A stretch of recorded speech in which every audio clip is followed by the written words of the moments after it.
მაღალ ტახტრევანზე იგდა მამა ღმერთი.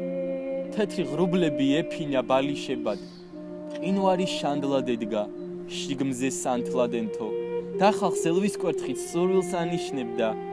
წყალობა უფლისა თურმე ყველას მიცვდა. მიწის ყველა მკვიდრი თავისთან შეჰყარა. გაშლილ ხელის გულზე ედო დედამიწა, რომ კაცთა მოდგმისთვის გაიყო ქვეყანა. მის წინ რიგში იდგნენ, ზანგნი თუ არაბნი, ფრანგნი თუ ვინ მოსთვლის ღვთისნების მინდობილს. ზოგს ველი არ გუნა, ზოგს მთების ქარაფი, ზოგს ცხელი უდაბნო, ზოგს ვრცელი მინდორი, ზოგს თან მოუწია, ზოგს მთების კალთები, უფლის განაჩენი არ იყო სადაო. ხოლოდ ამ გრძელ რიგში არ ჩანდნენ ქართველნი. რიგი და ქართველი, საიდან, სადაო, და როცა პირწმინდა დარიგდა მთავარი, გოჯიც კი მიწისა არ დარჩა უბრალოდ.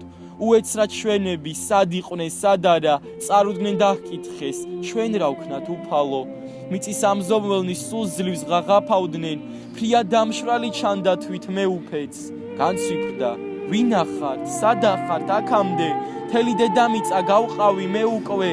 ქართველნი გახლავართ, გავშალეთ ნაბდები, შენი სადღე გრძელო თასები, დავცალეთ რიგს, თხინი ვარჩიეთ, გაქეთ და გადიდეთ, და დაგვაგვიანდა ჰე ღმერთო მოწყალევ, დავლოცეთ შენს მიერ შექმნილი სამყარო, მეუფევ მაღალო, და რადგან ეს მიწა ყველას გაუყავი, ცუდი თუ კარკუთხედ გაეც მთლიანად, რა ვუყოთ, ნუ სწუხარ თქვენ კარგად იყავით, ოღონ დაგვიცალეთ ეს ერთი ფიალა.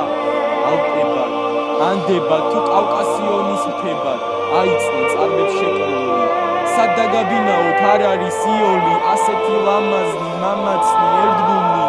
სულ ყველა გავეცი, ბილიკიც, ჭიუხიც, მარტო დავიტოვე პატარა წალკოტი იქ კალთა დავბერტყე, სიტურფის, სიუხვის, საჩემოთ სამოთხის ხეხილით ვამკობდი. მე ჩემთვის მინდოდა მზიური ქედები, და რადგან მიწის სხვა ნამცეციც არ არის, ზეცაში ვიცხოვრებ, ხოლო ეს ედემი თქვენთვის დამითმია, დე იყოს ალალი. ასე წაბრძანდა ღმერთიც ათაშინა. და ჩვენ დაგვიტოვა ღვთიური მთავარი, მიტომ საქართველოს რა არ გააჩნია, ქუხს მისი სიტურფის, სიუხვის ამბავი.